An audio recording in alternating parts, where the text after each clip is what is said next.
ఉల్లి రైతుకి మళ్లీ కష్టం వచ్చింది. భారీ పెట్టుబడి పెట్టి పంట పండించిన రైతు సరైన ధర లేక డీలా పడిపోతూ ఉన్నారు.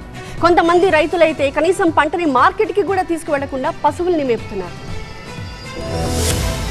పంట పండించిన తర్వాత అమ్ముకునేందుకు నానా కష్టాలు పడుతున్నారు కర్నూలు ఉల్లి రైతులు. మార్కెట్లో ధర లేకపోవడంతో సరుకు అక్కడి వరకు తీసుకెళ్లిన వృధా ప్రయాసే అంటూ పొలంలోనే వదిలేస్తున్నారు. ఎమ్మిగనూరు మండలం రాళ్లదొడ్డికి చెందిన హకీం 3 ఎకరాల్లో ఉల్లి సాగు చేశాడు. మార్కెట్లో గిట్టుబాటు ధర లేకపోవడంతో పంటను పొలంలోనే వదిలేశాడు. ఉల్లి సాగుకు 2,50,000 రూపాయలు పెట్టుబడి పెట్టినా తమ కష్టం సంగతి దేవుడెరుగు. పెట్టుబడి కూడా చేతికి వచ్చేలా లేదంటున్నాడు హకీం. మార్కెట్లో కిలో ఉల్లి 5 రూపాయలే ఉండడంతో నష్టపోతున్నామని అంటున్నాడు. మార్కెట్ కు తీసుకెళ్లే పరిస్థితి లేక గొర్రెలతో మేపుతున్నారు. ఇలాంటి పరిస్థితే జిల్లాలో అనేక మంది రైతులు ఎదుర్కొంటున్నారు. ఉల్లి పంట కొనేవారు లేక కర్నూలు ఆనియన్ మార్కెట్ లో రైతులు ఆవేదన వ్యక్తం చేస్తున్నారు. వ్యాపారుల మాయాజాలం తమకు శాపంగా మారినట్టున్నారు అన్నదాతలు. మార్కెట్ కు వచ్చిన సరుకు వ్యాపారులు కొనుగోలు చేయకపోవడంతో పచ్చి సరుకు కుళ్లిపోతుందేమో అన్న భయం రైతులను వెంటాడుతోంది. సిండికేట్ గా మారిన వ్యాపారులు తక్కువ ధరకు వేలం వేస్తున్నారని రైతులు ఆగ్రహం వ్యక్తం చేస్తున్నారు. తక్కువ ధరలను రైతులు ఒప్పుకోకపోతే అసలు కొనేందుకు ముందుకు రావడం లేదు. పచ్చి సరుకును ఎలాగో ఇస్తారని తక్కువ ధరకు కొనుగోలు చేస్తున్నారని ఆవేదన వ్యక్తం చేస్తున్నారు. మార్కెట్ లో క్వింటాల్ ధర 600 రూపాయలు మించడం లేదంటే పరిస్థితి ఎలా ఉందో అర్థం అవుతోంది. మరోవైపు మార్కెట్లో విజిలెన్స్ అధికారులు తనిఖీలు చేపట్టారు. కొనుగోళ్లపై